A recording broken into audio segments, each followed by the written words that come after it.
Welcome back to the culture here on the Black Star Network. We have one more conversation that we wanted to bring you up to date on. And this is a conversation about reparations and how the state of California, the Reparations Task Force, may be moving one step closer to having some of the Black residents of California to receive some sort of financial payout. As of right now, it looks like the state of California might be on the precipice of making history. Now, according to the latest coming from the Reparations Task Force that was established back in 2020, this, first and foremost, this task force is the first and only task force in the rest of, compared to the rest of the country. But more importantly, this task force is looking forward to having the conversation about how much should Black residents of California should receive. Well, take a look at this. This is coming from KTLA here in Los Angeles. The California Reparations Task Force, they've released estimates as well as breakdowns of the methodology used to determine the amounts, and this was done on Monday ahead of a critical vote that will take place later this week. Now, according to what the task force has put out there as being how they want to move forward on this whole situation, I want to share this with you. Keen, if we can post this, thank you. The California Reparations Task Force, they are talking about, I'm looking at the second paragraph here, folks. It says the possible payments reflect the work of economists who advised the task force and who were asked to estimate the total financial losses suffered by Black Californians impacted by slavery and institutional racism. As outlined by the San Francisco Chronicle, an eligible resident who lived in California their whole life and was 71 or older could, in theory, receive as much as $1.2 million. If approved, the task force would urge that the money begin to be dispersed in the form of, quote, down payments, according to CalMatters. A new state agency would need to establish to distribute funds and determine eligibility, according to CalMatters. That agency would also help Black Californians trace their lineage to confirm that they are eligible for the payments. I want to bring my brother Michael Imhotep back into the conversation around this issue of reparations. Brother Michael, for the task force to lay out this methodology, to lay out, these requirements, what do you say? Well, they're progressing along. They by July 2023, they have to present their second and final report that makes the recommendations.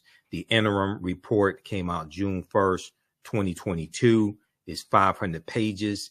I've read the 28-page executive summary. I'm working my way through the full 500-page report. So they're continuing the task. They were charged with coming up with a methodology to determine the amount for reparations. They weren't charged with putting a dollar amount on it. That's what the state assembly, that's what the state legislature in California will do. The California Reparations Task Force was charged with coming up with the methodology. So they consulted with economists who have done that. Now, once again, as we talked about before here on the show, in the 28-page executive summary, they outline 12 harms. Okay, they outline 12 harms that African Americans have suffered nationwide, but also there in the state of California. They talk about enslavement, even though they've identified about 1,500 people who were in a semi-slavery state in California. When California comes into the Union in 1850, they come into the Union as a free state. They talk about racial terror, political disenfranchisement, housing segregation, separate and unequal education, racism in environment and infrastructure, like the expressways coming through California, as well as through San Francisco, especially wiping out African-American communities and businesses, pathologizing the Black family, control over creative, cultural, and intellectual life, stolen labor and hindered opportunity, an unjust legal system, mental and physical harm and neglect. And the 12th one is the racial wealth gap, So they're continuing in their charge, what they're supposed to do. So what I think is important for us to do is, one, read the first report, especially 28-page executive summary. Two, one of the things that they talked about in the article from KTLA is the California Reparations Task Force is also recommending that a state agency like the Freedmen's Bureau be created to help African Americans. It would need to be established to distribute funds and to determine eligibility, but also help African Americans in California trace their lineage to confirm that they are eligible for the payments. So once again, based upon California state law, race-based policies are illegal. So this is why, in I think it was 2022, they voted to make any type of benefits that are distributed based upon lineage. You'd have to prove your lineage that you were descended from someone who was enslaved prior to 1900 or of African descent who arrived in the country prior to 1900. And what they're trying to do is legally get around the restriction on race-based policies in the state of California. So whatever benefits are passed in the state legislature and signed into law by Governor Gavin Newsom won't get overturned in court when Republicans file lawsuits, because lawsuits are coming. I'm telling you right now, if Republicans file lawsuits to block the debt forgiveness on student loans, the executive order that President Joe Biden did, and that's going to help millions of white people, they're coming after this. So knowing that, Brother Michael, do you feel like the California Reparations Task Force is prepared? Because, I mean, one is, what's the timeline? Like you mentioned, June of this year. July 2023, yeah. Right, July of this year. Mm-hmm. They're going to be presenting their final report.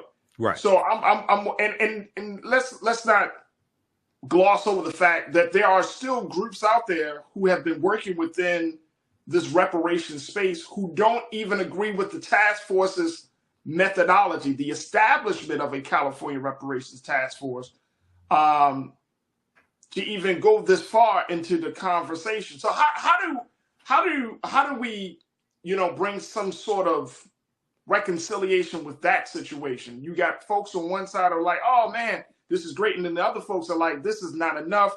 This is done wrong. This is not what the reparations movement needs to look like. This needs to be a more federal conversation and not a statewide conversation.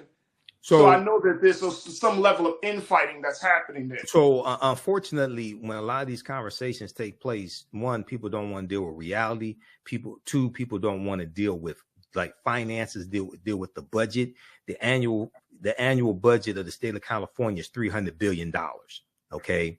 So a month ago, when one estimate came out that reparations could total $800 billion. Okay. And that did not include the theft of land. Now that's a calculation, but I would argue that that's 2.5 times the annual budget of the state of California, which probably is not realistic. Right. So there's a difference between what is just due and what you can calculate on paper and what can actually be paid by the state of California. This is not the federal government, this is the state of California. Okay. Just like there's a difference between what somebody personally may owe and what they can actually earn and pay in a month or a year. Okay. Right. So yeah, you may owe this debt, but this is all I make. Okay. So deal with it. You can't, right. I want to stop you right there because I got to take another pause. All right. And that's a great point. That's a great point. Folks, when we come forward, we will continue the conversation talking about the latest developments in the reparation movement for the state of California and how that affects the rest of the country. Join us in the conversation and stay with us. It's The Culture here on the Black Star Network. All right, folks, welcome back to the show. We have been talking about the reparations movement as the California Reparations Task Force is moving further along, taking another step forward to ensuring that Black residents of California get some sort of financial payment. Now, as of right now, the estimate looks like being around $1.2 million for eligible Black residents of California. And those eligible residents would have to adhere to the metric or to the requirements of living in California their whole life, being 71 or older, and that those who would be eligible would have to go through the process of making sure that they are in fact eligible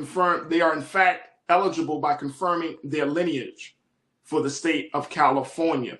And there's a couple of other requirements that Black residents would have to take in order to become eligible for that $1.2 million. The other part about that is that the task force is urging that the money begin to be dispersed in the form of down payments, and that a new state agency would be created to distribute funds and to determine eligibility. Now, we've been talking to my brother Michael Imhotep, about this situation.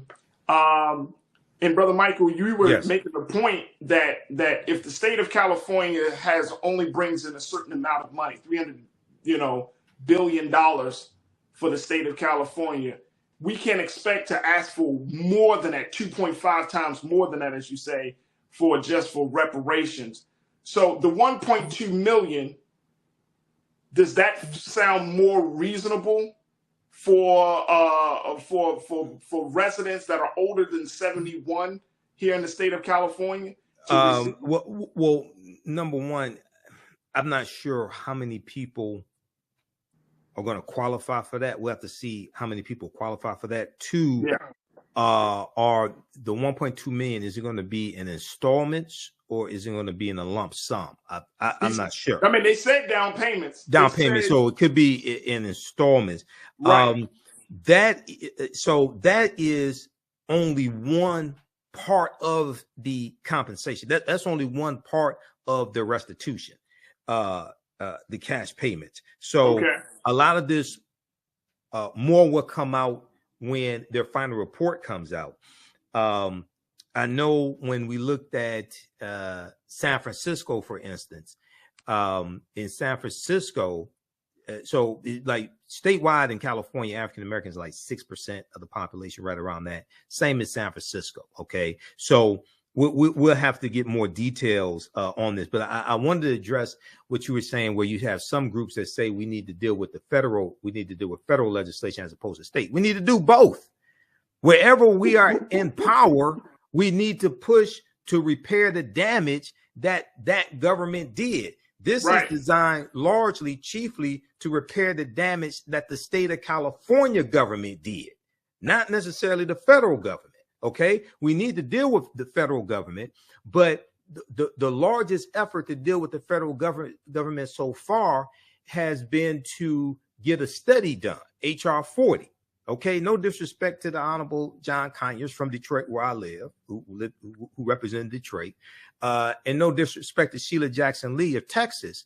But if you can't get a study done after 50 years, you can't get that legislation passed in the House and is dead on arrival in the Senate, how do you get a bill passed to pay reparations, to distribute reparations? So my argument is, take the 500-page study that the California Reparations Task Force has done, take the policy recommendations that they're making or modifications of the policy recommendations, and make that at the federal level and pass and push to get those bills, those laws put into effect. And also, as we talked about before, take the title reparations off of it.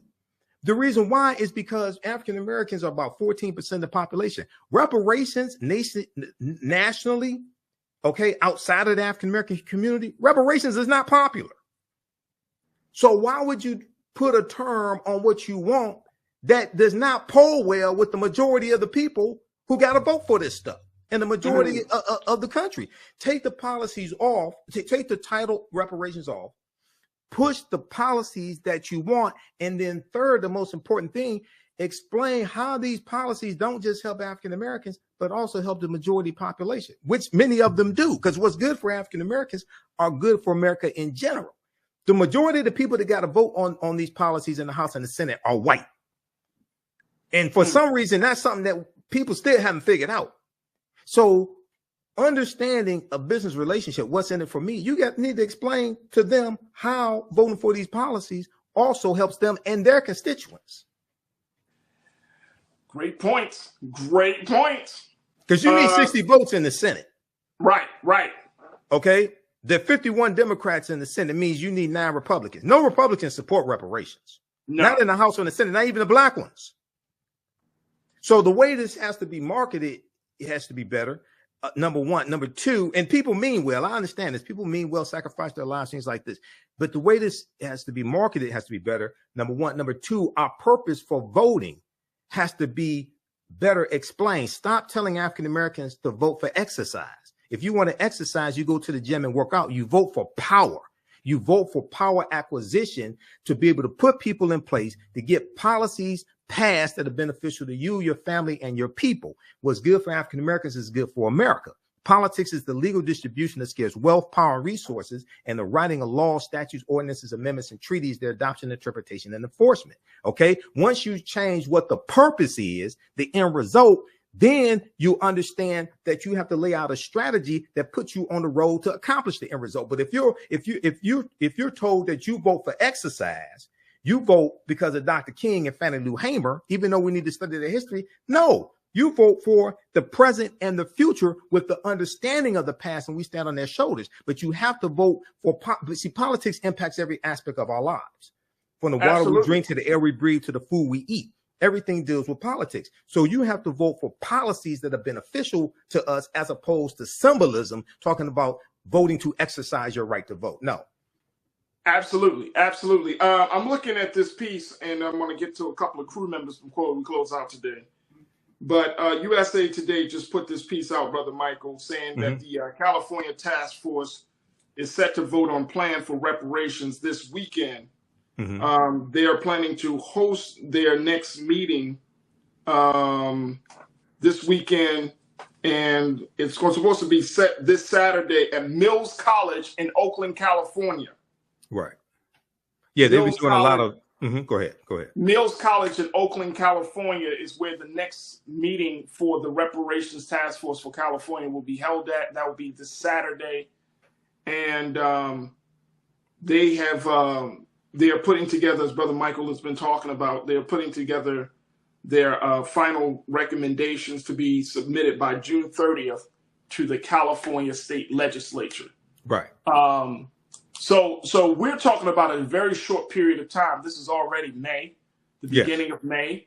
This has been a 2-year process, basically, a two-year process. They're trying to bring it all together. Right. And you know, this is going to, if it goes through, and this is the, you know, you always talking about politics and history and understanding the legal system. Right. Gavin Newsom is a contender, or has been talked about, for running for president of the United States. Well, he's not going to run against Joe Biden. That's not happening. He ain't running against Joe Biden. He probably won't run against Joe Biden. Yeah, in the future. Yeah, in the future, he may might run. be, right. Yeah. But the fact is that if he decides, if the legislature decides, I mean, this is going to be historic in a very big way. Right. Not only just in talking about getting reparations, the cash payout, but you're talking about setting up an infrastructure, a model that other states can start to use, where correct, you might have task force in Detroit and in Michigan and Maryland and other places. Right. Well, there's a reparations task force here in Detroit, but yeah, statewide, yeah, this will set the model. This will set a precedent. That's all it, yeah. And for the federal level as well. Yeah. And for the federal level. Absolutely. And for the federal level, right? But, and I was telling a sister I know that because in a lot of cases, because we were talking about this, that a lot of this does have to happen on a state level in order for the president or for Congress to really take it seriously on a federal level, because it's coming out of their budget. It's not coming out of the federal budget. It would have to come, the way the From the conversation state. is shaping up, it looks like it's going to be coming out of these state budgets rather than the federal budget. Right, right. And not only that, it would set a precedence, it would set a model that then can be used at the federal level. So first of all, you know, shout out to Camila Moore, attorney Camila Moore, who's the chairwoman of the California Reparations Task Force. I think she's been doing a fantastic job. I've been following this for 2 years, as well as shout out to everybody who serves on the task force. Okay, this is a lot of work. And I think it's really important for us to have realistic expectations of what can come from this as well. Just because you don't get every single thing that you want does not mean what you get is insignificant also. But yeah, we have to push for this. But this is why voting is so important. Okay, you wouldn't get here if you didn't vote the right people into office in the state legislature. And if you did not vote Governor Gavin Newsom as governor, because he's the one who signed off on this legislation that created this task force. That was a bill that came from the California State Assembly. He was the governor who signed off on it. Now, Larry Elder, if Larry Elder had become governor of California, Larry Elder would not condone this. He would reject any recommendations that come from it. He would not have signed off on the bill that created the task force. Right. So we have to understand this, you know, and really it ain't about political parties, about whose policies are most beneficial for African Americans, whose policies are most realistic, whose policies would do the least amount of harm, who can create an environment for us to push our agenda the farthest to get the most accomplished, and who will protect gains that have already been made. That's what it's about. So Absolutely. Don't compare. So I'm neither Democrat nor Republican. I'm definitely not stupid. Don't compare Democrats to perfection. Don't compare them to the almighty. Compare them to the alternative. The alternative are Republicans. There it is. There it is. Brother Michael Imhotep, always a pleasure to have you. Brother, very quickly, let's talk about the work you're doing with the African History Network. Yeah, so I teach online history classes, among other things, online history classes Saturdays and Sundays. This Saturday and Sunday, we're offering free class sessions. Saturday, 2 p.m. Eastern Standard Time, Ancient Kemet, the Moors, and the Ma'afa, Understanding the Transatlantic Slave Trade. It's a 12-week online class that I teach. We deal with thousands of years of history, what leads up to the transatlantic slave trade taking place. All the sessions we do live, but they're archived and recorded. You can go back and watch them a year from now, 2 years from now. And then Sunday, 2 p.m. to 4 p.m. Eastern Standard Time, I teach another class, Black Resistance Movements, from the Haitian Revolution, U.S. Civil War, Civil Rights Movement, and Black Power Movement. We look at history chronologically from 1800 to 1968 to understand the laws and policies put in place that brought us to where we are today, to understand where we need to go from here. And you'll learn political self-defense and psychological self-defense as well, understanding our history and culture. So visit our website, theafricanhistorynetwork.com, theafricanhistorynetwork.com, and you can use both of these classes with your children as well. I would say the content is PG-13. That's awesome. There it is, Brother Michael Imhotep. You can see him here on The Culture, as well as Roland Martin Unfiltered, here on the Black Star Network, one of our great scholars and researchers here. Thank you, Brother Michael. It's always a pleasure. Hey, thanks, Farajii. All right, absolutely. Peace. Proud Boys who were found guilty of seditious conspiracy and some other counts when it came to the January 6th insurrection. Okay, there's an article from the Washington Post. This is from May 4th, 2023, Thursday, May 4th, 2023. Proud Boys Enrique Tarrio, 3 others guilty of January 6th seditious conspiracy. Guilty of January 6th seditious conspiracy. Prosecutors alleged defendants viewed themselves as Donald Trump's army. Prosecutors allege that defendants view themselves as Donald Trump's army, intent on keeping him in power through violence. Okay, this is from May 4th, 2023. Now, former Proud Boys chairman Henry Enrique Tarrio and 3 other leaders of the far-right extremist group, the Proud Boys, were found guilty Thursday of seditious conspiracy in the January 6, 2021 attack on the U.S. Capitol. A jury deliberated for 7 days in Washington, D.C.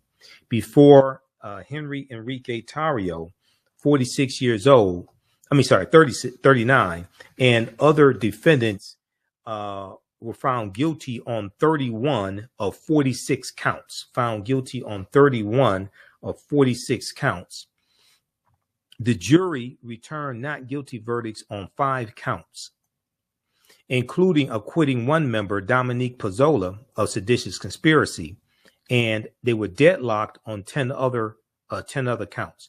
Now, the result marked the third decisive victory for the Department of Justice in 3 seditious conspiracy trials held after what it called a historic act of domestic terrorism, a historic act of domestic terrorism to prevent the peaceful transfer of power from Donald Trump to Joe Biden after the 2020 presidential election. Now, okay, so we have this article here. There's also one from all the news outlets reported on this. Is one from in the New York Times that I have as well. Okay, we're going to the clip here in just a minute, Doug. Now I want to pull up also the legal definition of seditious conspiracy as well. Now, you have a lot of legal experts who say that this can open the door for special counsel Jack Smith to go after Donald Trump, because Donald Trump wasn't at the U.S. Capitol building on January 6th. He was back at the White House. We know he did nothing for 187 minutes to stop the violence. All right. So they talk about that here in the article as well. If we scroll down to the bottom of page 1, and it says legal analysts. Let me see, where is it? Legal analysts said the convictions on the historically rare and politically weighty crime of seditious conspiracy sent a necessary signal of deterrence, to anyone who might seek to repeat or draw inspiration from that day's violence. The verdict also could carry implications for the former president, for the traitor-in-chief Benedict Donald. Special counsel Jack Smith is investigating whether Donald Trump or those around him broke the law in seeking to hold on to power by fanning false and incendiary claims, just lying their behinds off, okay?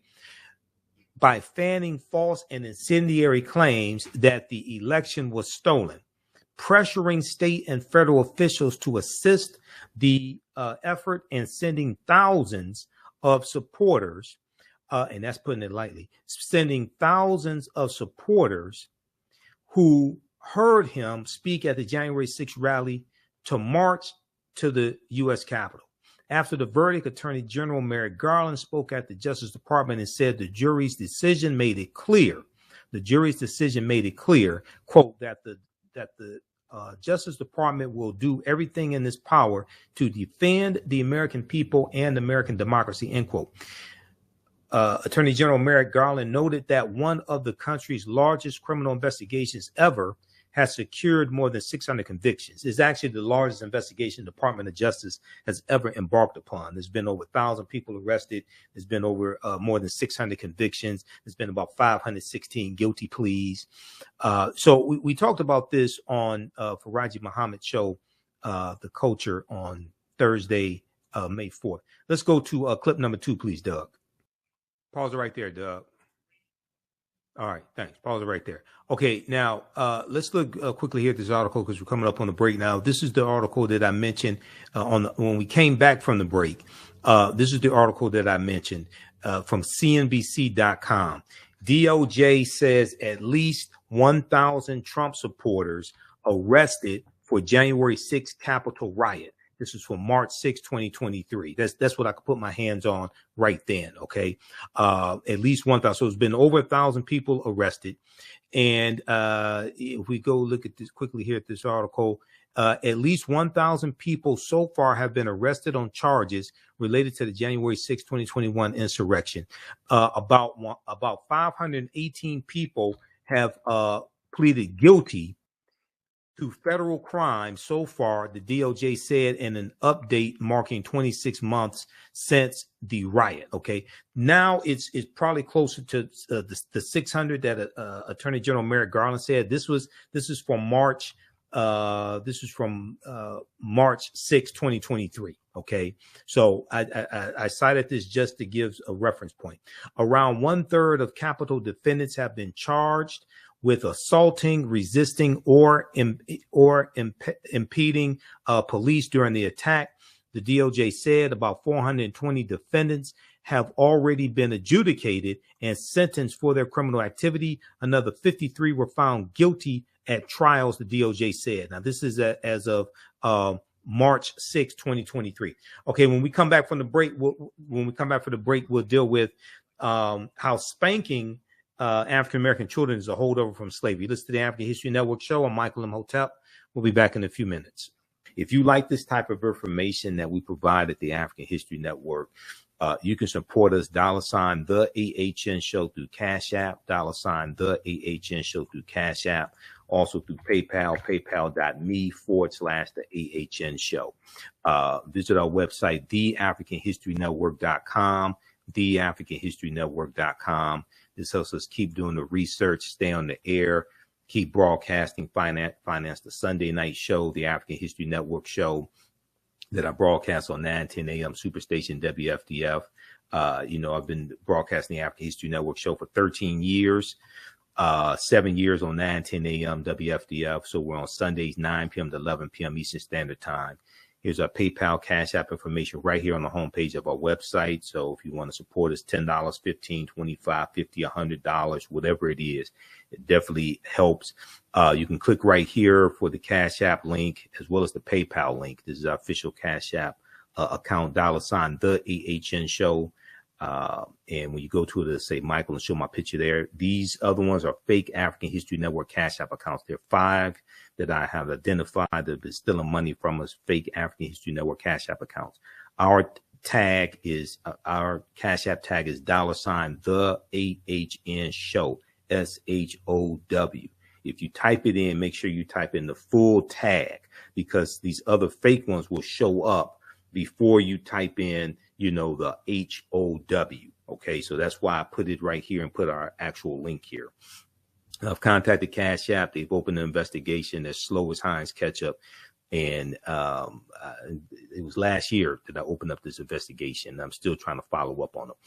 On Saturdays, I teach ancient Kemet, the Moors, and the Ma'afa, understanding the transatlantic slave trade, what they didn't teach you in school. It's a 12-week online history course. We deal with thousands of years of history and what leads up to the transatlantic slave trade taking place. Okay, I do a PowerPoint presentation. We have book references, articles, video clips. So you can register for the class right now. As soon as you register, there's you'll be able to join us for the day's class, and you can go back and watch the previous classes also. Okay, so we deal with history, thousands of years of history, look at what leads up to the transatlantic slave trade taking place, and also we look at, we go through and analyze the transatlantic slave trade. We look at the 800-year occupation of Europe by the Africans known as the Moors as well. Okay. So in this class, Saturday, April 29th, then on, the class is on sale, $60, regularly $130. On Sundays, I teach, Black resistance movements from the Haitian Revolution, U.S. Civil War, Civil Rights Movement, and Black Power Movement, 1800 to 1968. We go through and look at history chronologically. Next class will be on Saturday, April 30th, 2 p.m. to 4 p.m. Eastern Standard Time. Okay. We have a bundle pack. You can register for both of these classes for only $100. You can use this information with the children as well. I would say the information is PG-13. So it's not overly graphic. We won't do a lot of cursing or anything like that. It's not crazy like that. Okay. So you can register for the class, and there'll be 5 of my lectures in the video library in digital format, so you get a bonus of 5 of my lectures also. Now, it took me, I've been teaching this class on and off for 7 years, and I started teaching it back in 2017. I've been studying history 31 years. You see me on Roland Martin Unfiltered. You see me on Farajii Muhammad Show The Culture. Many of you all watch the African History Network show and been following us for years, even when I was on Blog Talk Radio. So with this class, this evolved out of a lecture that I did in January 2014 called Understanding the Transatlantic Slave Trade, what they didn't teach you in school. And that was about 7 years of research. That it was a 4.5-hour lecture. But we can't start studying our history in slavery, even with transatlantic slave trade, which is important to study. We can't start in 1619 or in the 1440s when the Portuguese get involved. In 1441 with Anton Gonzalez. We have to understand the history chronologically and deal with the 800-year occupation of Europe by the Africans known as the Moors, who enter into the Iberian Peninsula today known as Spain and Portugal in 711 AD. Now, this course not only deals with the transatlantic slave trade, but it also deals with the thousands of years of history that leads up to the transatlantic slave trade taking place. August 20th, 2019 marked the 400th year anniversary of the 20 and odd Africans who came into Point Comfort in Virginia on August 20th, 1619 on the White Lion pirate ship, in what would later be called the colony of Virginia. Now, this year of 2019 was known as the year of return, as many African Americans were reconnecting to Africa, especially West Africa, and traveling to Ghana and other West African countries. When we discuss the transatlantic slave trade, we have to first understand that African people are the original people of North, Central, and South America and have been in the land we call the United States of America at least 51,700 years ago. Now, last week when we spoke with Tony Browder, author of Nile Valley Contributions to Civilization, and he's also the author of Egypt on the Potomac and Finding Karakamoon, he talked about the Olmecs and Olmec culture as well. And we talked about the African origins, the African root of Olmec culture coming from ancient Kemet. We've interviewed Dr. David Imhotep numerous times, and these are actual slides from the class, by the way. I put together the whole curriculum. There's about 80 to 100 articles that we reference in this class. There's 7 books that we use as reference. You don't have to buy any of the books. We show you excerpts of the book on the screen, okay? But Dr. David Imhotep's book, The First Americans Were Africans, Documented Evidence, it came out in 2011. On page 14 of his book, he deals with a discovery made in Allendale County, South Carolina in 2004 by Dr. Albert Goodyear.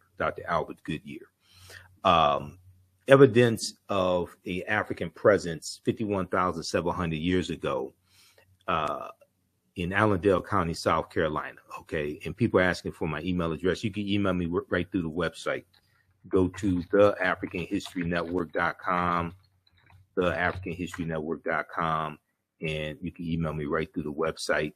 Also, when we have the website up here on the screen, and then also you can email me as well at ahnshow@theafricanhistorynetwork.com, ahnshow@theafricanhistorynetwork.com.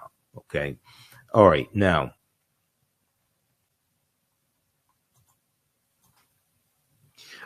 they found Dr. Albert Goodyear is an archaeologist at the University of South Carolina. They found 13 different types of evidence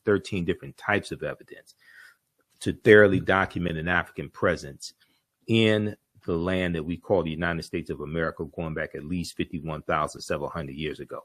They found artifacts, architecture, campsites, carvings, Egyptian writings, footprints in lava, genetic M174D haploid groups dealing with DNA and genetics, linguistics, paintings, skulls, skeletons, structures, and tools. Okay, they found 13 different types of evidence fairly documenting an African presence in this country that we call the United States of America, going back at least 51,700 years ago. Okay. So it's totally ridiculous for people to think, especially for African Americans to think, that African people first came to this land as slaves, conquered and shackled by Europeans. Okay.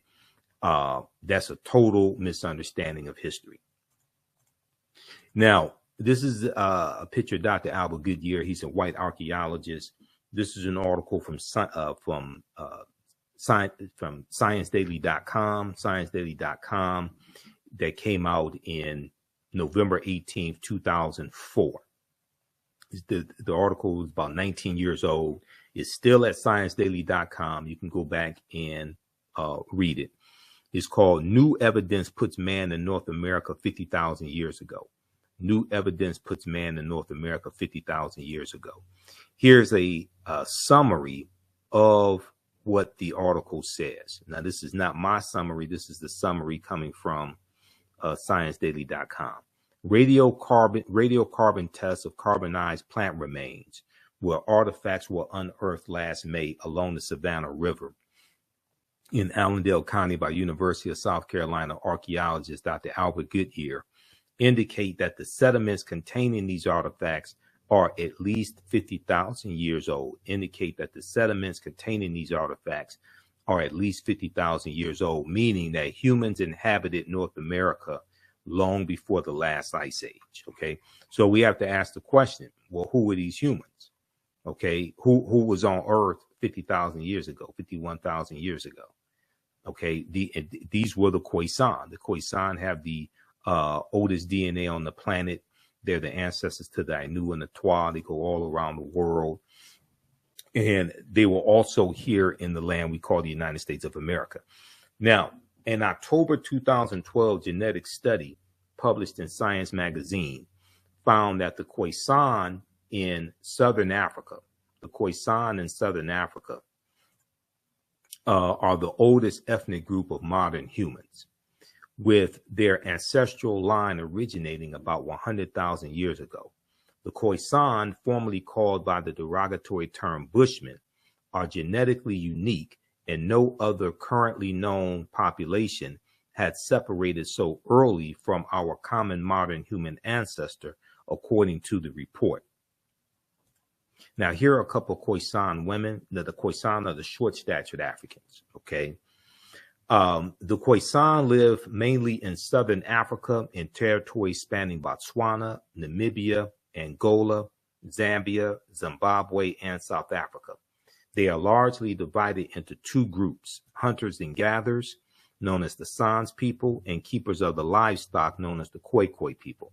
The Khoisan languages include the distinctive click sounds, that are not found in the languages of their neighbors. Okay, AtlantaBlackStar.com has a good article entitled 5 Ethnic Groups That Prove the First Humans Were Black. Okay, and some of you will have seen the interview from April 17, 2014, where I interviewed my friend Runoko Rashidi, and we were talking about Chevalier, Joseph Boulogne, and the Moors and the Black Madonnas in Europe.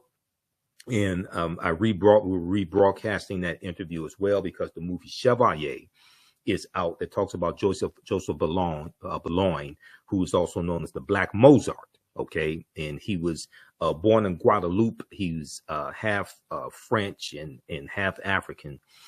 But the interview I did in that interview with Runoko Rashidi, he talks about articles that he was writing for AtlantaBlackStar.com. All right, now, how's everybody doing today? Give us a thumbs up, give us a heart, give us a like on this broadcast. Be sure to register for this online class. And we have the bundle pack on the homepage of our website, theafricanhistorynetwork.com, theafricanhistorynetwork.com, for the online classes. So you get both online classes and you get bonus content as well. It's only $100. It's a $300 value. Even after the course is over with, you'll still have full access. You can go back and watch the entire course. Okay. Or you can watch as much as you want to. All right. So we look at different archaeological discoveries that have come out in the last 15 to 20 years. There was a big discovery that came out in 2010, found on the Greek island of Crete, and they found stone tools that date back at least 130,000 years ago. Okay, stone tools on the Greek island of Crete. Over the course of 2 summers, archaeologists say are at least 130,000 years old, which is considered strong evidence for the earliest known seafaring in the Mediterranean and calls for rethinking the maritime capabilities of pre-human cultures. Okay, so we go through and look at discoveries like Tanis Heraklion, the lost city of Egypt, and there are at least 2 lost cities of Egypt. You have Tanis Heraklion, but you also have Dazzling Aten, and Dazzling Aten was revealed in like the last couple of years. This article from yahoonews.com, sunken Egyptian city reveals 1,200-year-old secrets. Okay, so the British publication, The Telegraph, reports that 150 feet beneath the surface of Egypt's Bay of Abu Qir, they found 64 ships, 16-foot tall statues, 700 anchors, countless gold coins, and smaller artifacts. Archaeologist Frank Gardillo estimates that Tanis Heraklion was built around 8th century BC, Okay, so you're talking about more than 700 years before Cleopatra VII was born. Now, these are some of the artifacts that were found at the bottom of the sea. All right. We look at different archaeological discoveries, and when these new discoveries come out, they're causing the scientists, the archaeologists, and the paleontologists to push the timelines back. And we keep finding out that based upon archaeology, we're much older than we've been told, and Homo sapiens are older than we've been told. So Runoko Rashidi, Dr. Charles Finch, and other African-centered scholars have been saying that African people, or Homo sapiens, modern man, are not 75,000 to 100,000 years old, but at least 300,000 years old. This article from NBCnews.com came out June 17, 2017. We're older than we thought. New find pushes human origin back 100,000 years. Okay, we're older than we thought. New find pushes human origin back 100,000 years. So an excerpt from the article says that in all the news outlets picked up this story. They all have New York Times, Washington Post, NBC, CBS, ABC, Associated Press, Time Magazine, National Geographic. They all have articles on this. Modern humans evolved much earlier than previously thought. Researchers reported new discoveries at a rich site in Morocco show modern humans were hunting and probably cooking game animals.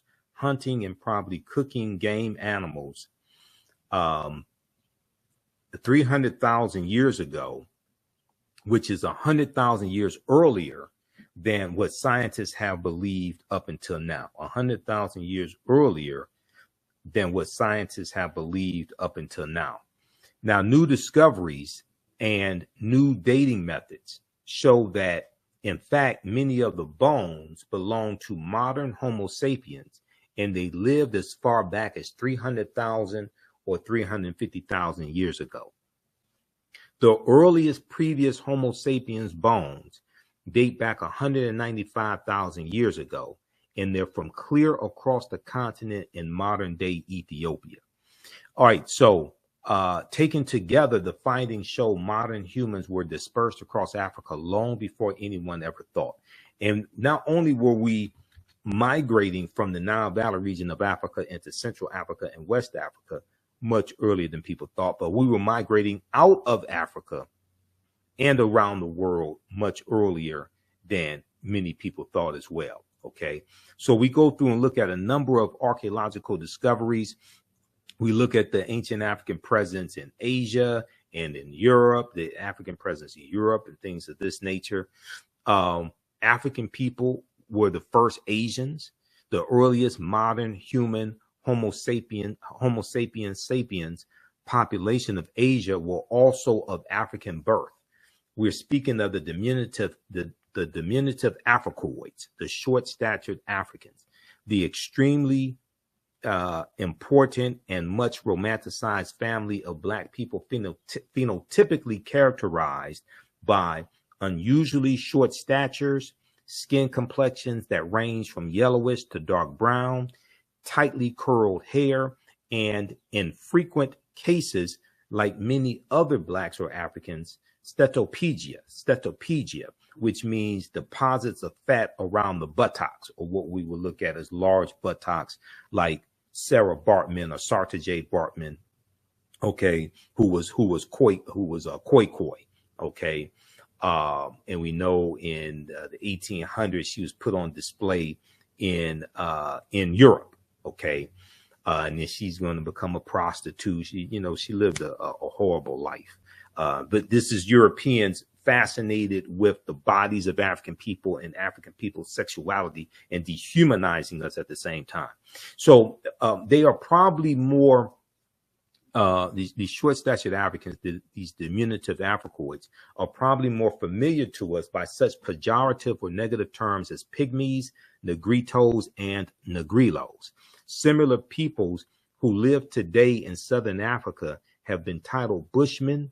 More accurate names for these latter people are the San people, translated as original inhabitants. Okay, all right. So we go through and look at this history. We look at the Olmecs as well, and we deal with also the connection between Olmec culture and the new Black Panther movie, Black Panther: Wakanda Forever, that brought in the Latino angle with making Prince Namor Latino, and it dealt with the Spanish colonization of Mexico as well, because Prince Namor is 500 years old, and there's a scene where he goes back to when he was a child, and you see the Spanish colonizers conquering his people and enslaving them. Okay, so we go through, and we also because Black Panther, the first movie and second movie, deals with a lot of African culture and African history as well. Mandinka Egyptian Olmec connection. So this comes from page 82 of the First Americans Were Africans, Documented Evidence by Dr. David Imhotep. We talked about this last week when I interviewed Tony Browder. A major ethnic group among the ancient Egyptian Nubians were the Manding people, Manding, or the Mandinka, an original Niger-Congo homeland in the general vicinity of the Upper Nile Valley is probably as good a hypothesis as any for the origin of the Manding. The Proto-Manding migration had to have taken place during the African Aqualithic.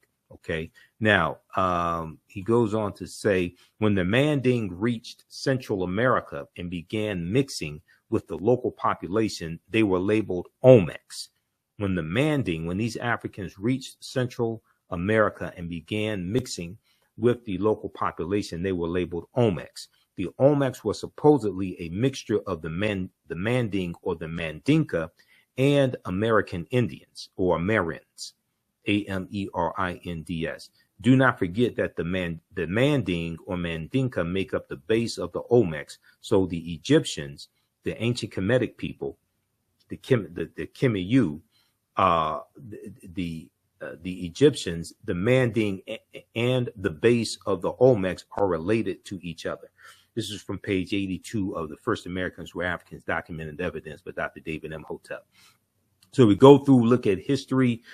We look at this history chronologically as much as possible. We talk about the Druids. We deal with the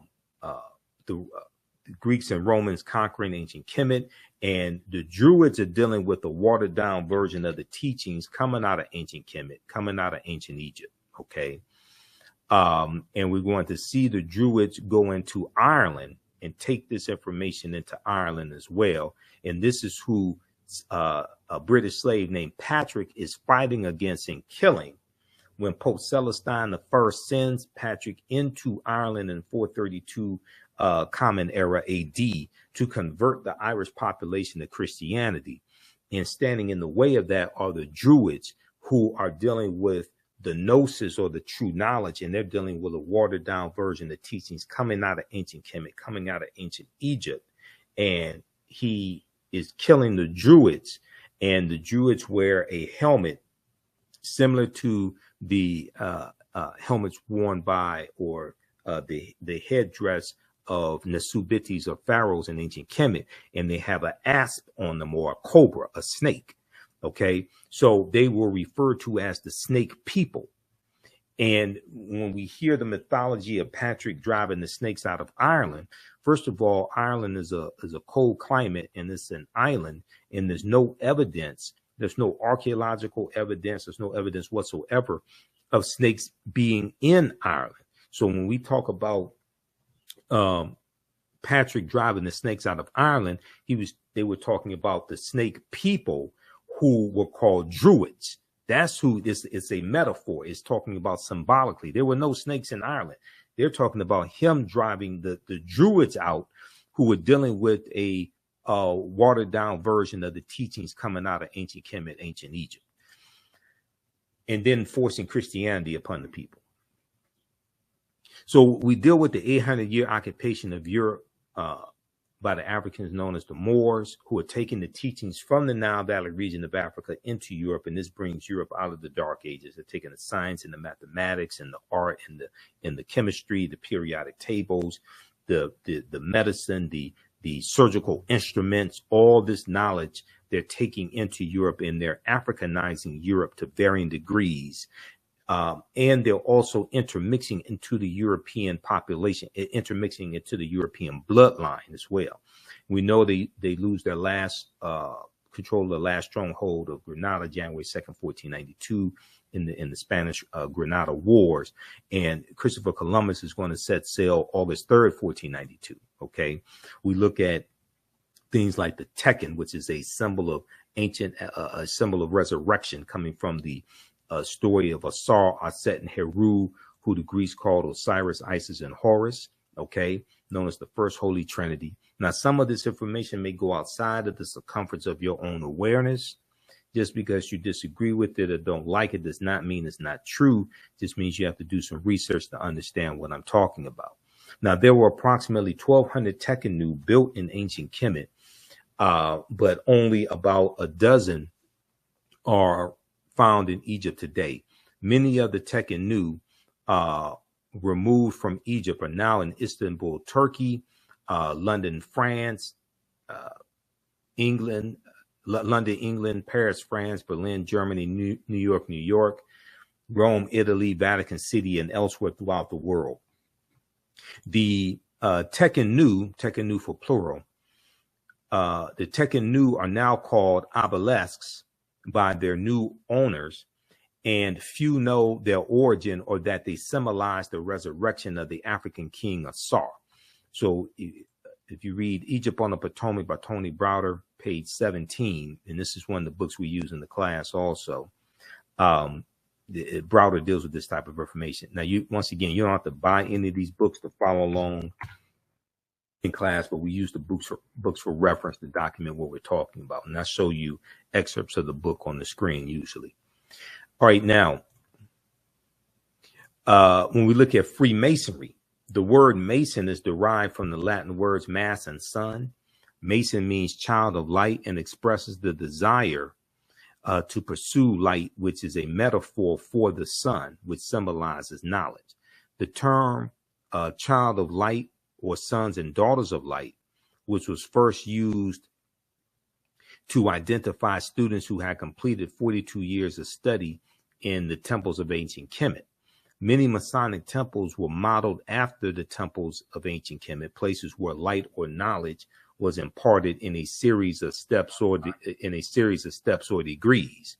So the concept of going to a institution of higher learning and getting your credentials in a series of degrees, okay, associate's degree, bachelor's degree, master's degree, PhD, etc. that concept comes straight out of ancient Kemet, ancient Egypt. Okay, Kemet meaning land of the blacks. That comes out of the Nile Valley region of Africa. All right, now read pages 18 and 32 of Egypt on the Potomac by Tony Browder. So we go through and look at this history. We deal with the Black Madonnas and child coming from the story of Asar, Aset, and Heru being born of a virgin birth on December 25th. And then the decolorized version of that story, and we see the white Mary and Jesus. We look at different Netaru, the forces of nature, the deities in ancient Kemet as well, like Ma'at. We go through and look at some of the history of the Moors. We look at why Christmas is celebrated on December 25th, and that deals with astronomy. We deal with the film Black Panther. The Panther deity Bast comes from Bastet, which is a neter coming out of ancient Kemet. And Bastet was an ancient Egyptian goddess worshipped in the form of a lioness and later a cat. She was a goddess of warfare in Lower Kemet, worshipped as early as about 2890 BC during the Second Dynasty. Okay. We deal with things like what the word Wakanda means. Wakanda is a real word. Wakanda basically means possesses secret powers. We see some different spellings of it. But in Wisconsin, there is a Wakanda Water Park in Wisconsin. It's been there for years. There are schools named Wakanda, like in Nebraska. Okay. And we see Wakanda is Omaha Ponca, Sioux Indian, and Omaha Ponca and Sioux Indian Native American word that basically means possesses secret powers. We go through and look at different some ancient civilizations. We look at Hannibal Barca, and we look at Carthage, the Carthaginians, who were descendants of the Phoenicians. And we know Carthage is destroyed in 146 BC, founded in about 813 BCE, destroyed in 146 BCE by Rome. Okay, so we look at the Punic Wars. We deal with why Africa was not named after Publius Cornelius Scipio Africanus. Africa, we consult Cassell's Latin English Dictionary 2002 edition, page 11, in the entry for a fear. It tells you that Africa means of Africa or belonging to Africa. Publius Cornelius Scipio takes his surname Africanus. He takes that name after he defeats Hannibal Barca at the Battle of Zama in 202 BC. So we deal with, the Battle of Cannae, 216 BC. We deal with Hannibal crossing the Alps in 219 BC, but also talk about the Battle of Zama in 202 BC. And then we know Rome is going to conquer Carthage in 146 BC, and Carthage is in the area of North Africa that today Tunisia is. Okay, we talk about ancient Nubia as well, and we look at some of these different African empires that Europe tried to claim as their own. They try to say these were Europeans, these were not African people, these were not Black African people. The same way they're doing with Egypt, the same way they're even doing with Queen Cleopatra, and she was not Nubian, she was not full-blooded African, but she had some African ancestry, as Dr. Charles Finch just explained. Ancient Nubia, or Ta-Nehesi, also known as Kush, as he talked about, and Kush is more of looked at as a region as opposed to, say, a country. But ancient Nubia, also known as Kush, Kush, was a region along the Nile River located in northern Sudan, where the conflict is going on now, northern Sudan and southern Egypt. So the southern portion of what makes up Egypt today, and the upper portion of Sudan in ancient times, that was Nubia. Now, it was home to some of Africa's earliest kingdoms, known for rich deposits of gold. Nubia was a major trading port for luxury goods that came from sub-Saharan Africa, such as incense, ivory, and ebony. Incense, ivory, and ebony. The first monarchy of recorded history was established in ancient Nubia. The Nubians were also known for their exceptional archery skills that provided the military strength for their rulers. Kings of Nubia, or Nasubitis, or pharaohs, ultimately conquered and ruled Egypt for about a century, about 100 years. Monuments still stand in modern Egypt and Sudan at the sites where Nubian rulers built cities, temples, and royal pyramids. Okay, so we go through and look at history like that. Then we look at the history of the Moors going into the Iberian Peninsula, today known as Spain and Portugal. They go through from Morocco into the Iberian Peninsula, today known as Spain and Portugal. They defeat the Vandals and the Visigoths. They settle in southern Spain and refer to it as Al-Andalus, which basically means to walk in the spiritual path or walk in the spiritual light. So who were the Moors? The Moors' ancestors were known as the Garamantes, Garamantes, the Garamantes. These were a Black African people living throughout North Africa. Hannibal Barca was Garamantes, as well as St. Augustine. Now, George G.M. James, in the book Stolen Legacy, said that the Moors were the custodians of the ancient Egyptian mystery system. These teachings are going to bring Europe out of the Dark Ages. And we know that the word Moors derived from the Greek word maros, M-A-U-R-O-S, maros, which literally means black or a very dark color. Now, the Romans adopted this word and called them Mari, M-A-U-R-I. The Mari were a Northwest African people who were very dark-skinned. The Romans will refer to the region of Northwest Africa as Mauritania. Mauritania is Latin and means the land of the black-skinned people. You'll also see the word Marish, M-A-U-R-I-S-H. Now, Romans later adopt the word as a reference for the black-skinned inhabitants they encountered in Africa. Read pages 527 and 187 in Golden Age of the Moor, edited by Dr. Ivy Van Sertima, which is one of the books we use in the class also. So we go through and look at this history of some of the history of the Moors in Europe, and we deal with Tariq ibn Ziyad going in 711 AD, defeating the Vandals and the Visigoths. But also we have to talk about General Tarif in July 710 AD going in with 400 foot soldiers and 100 horses, successfully carrying out a mission in southern Iberia. This was the reconnaissance mission in 710 AD to get the lay of the land and understand what's going on, understand what they're up against. Okay. So we go through and look at some of the history of the Moors and what the Moors introduced into Europe. We talk about the decline of the history of the Moors as well, how they lost power. We look at the three great West African kingdoms of Ghana, Songhai, and Mali. We talk about the film Black Panther and relationship between T'Challa, who is probably the richest man in the Marvel comic universe, and Black Panther, and Mansa Musa, who's the richest man in history. And there's an article from the History Channel, history.com, called This 14th Century African Emperor Remains the Richest Person in History, from March 19, 2018. And it deals with the relationship between Mansa Musa, who became emperor of the Mali Empire in 1312 AD, and T'Challa. Okay, and we know in the Black Panther movie, T'Challa was portrayed by Chadwick Boseman.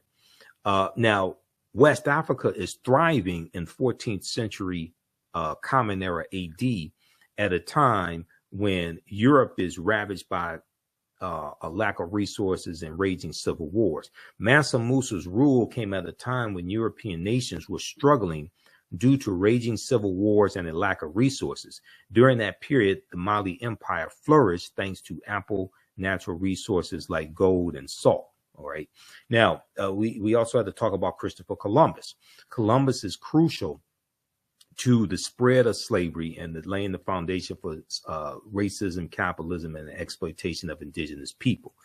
Columbus never came to the land we call the United States of America. When you look at where he went on his 4 voyages, he goes into Central America, he goes into South America, he goes into the Caribbean. He never comes to the land that we call the United States of America. The closest he comes here is Cuba, which is about 90 miles away. So we look at Columbus, and then we look at the transatlantic slave trade also, okay, and go through and analyze the transatlantic slave trade. The widespread enslavement of diverse peoples for economic and political gain has played a fundamental role throughout human history in the development of nations. Ancient Greek and Roman societies operated by using slave labor, as did many European countries in the modern period. As early as the Middle Ages, Mediterranean cities were supplied with Moorish black slaves from Muslim countries in North Africa.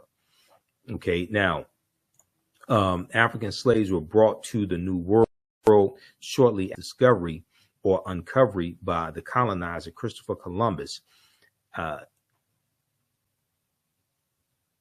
Upon his arrival, and Africans could be found on the island of Hispaniola, site of present-day Haiti, as early as 1501. Upon his arrival in the Bahamas, Columbus himself captured 7 of the natives for their, quote unquote, for their education on his return to Spain. However, the slave trade proper only began in 1518, when the first black cargo direct from Africa landed in the West Indies. That was because of the Asiento de Negros signed by King Charles V of Spain in August of 1518. The importation of black slaves or African slaves to work in the Americas was the inspiration of the Spanish bishop Bartholomew de las Casas, whose support of black slavery was motivated by humanitarian concerns. Now, de las Casas travels on voyages with Christopher Columbus, and he writes, keeps a diary. He writes books about this, and I read 2 of his books in college. Okay, Tears of the Indians, I think one of them was. But de las Casas writes about the atrocities inflicted on the indigenous population there. Okay, and he's going to insist on, he's going to suggest that Africans be enslaved, and to a lesser extent, white people also, early on. Now, de las Casas argued that the enslavement of Africans and even some whites, proving that in the early period, slavery did not operate according to exclusive racial demarcations, he argued that they needed to stop enslaving the native population, because this would save the indigenous American Indian populations, which were not only dying out, but engaging in large-scale resistance as they opposed their excessively harsh conditions.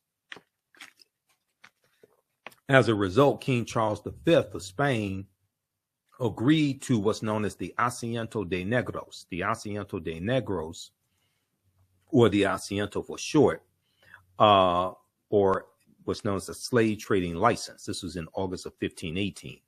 This would later represent the most coveted prize in European wars, as it gave to those who possessed it a monopoly in slave trading. So it was a license for slave trading companies, and it was a license for them to provide Spanish colonies with African slaves. So we go through and look at history like this, and we look at this history chronologically. Okay, so you can register for this 12-week online class, Ancient Kemet, the Moors, and the Ma'afa, Understanding the Transatlantic Slave Trade, what they didn't teach you in school. You can use this information with your children as well. We understand that African history and culture gives us our foundation, it gives us our values, our interests, and our principles, and it influences our economic empowerment, it influences our self-esteem, our self-development, and self-worth as well. There are also studies that show how teaching our children African history improves their performance in school, it improves their academic work also. So this class is on sale $60, regularly $130. We teach Saturdays. 2 p.m. to 4 p.m. Eastern Standard Time. We're going to teach this class today, so you can register now, join us in class. And teach this at our online school, the African History Network online school. On Sundays, Black resistance movements from the Haitian Revolution, U.S. Civil War, Civil Rights Movement, and Black Power movement. Same structure for that class, same price. Register for the bundle pack of courses. You get both classes for $100 as a $300 value. There's also bonus content that you'll get. You get 5 of my lectures that will be in the video library for free also. Okay. So I want to thank you all for joining us today. We had a great interview with Dr. Charles Finch, despite the technical difficulties. Remember, right knowledge corrects wrong behaviors, not over till we win. Wakanda forever. Also, you can support the African History Network, $ the AHN show through Cash App, $ the AHN show through Cash App, and through PayPal, paypal.me /the AHN show. So this helps us keep doing the research, stay on the air, keep broadcasting.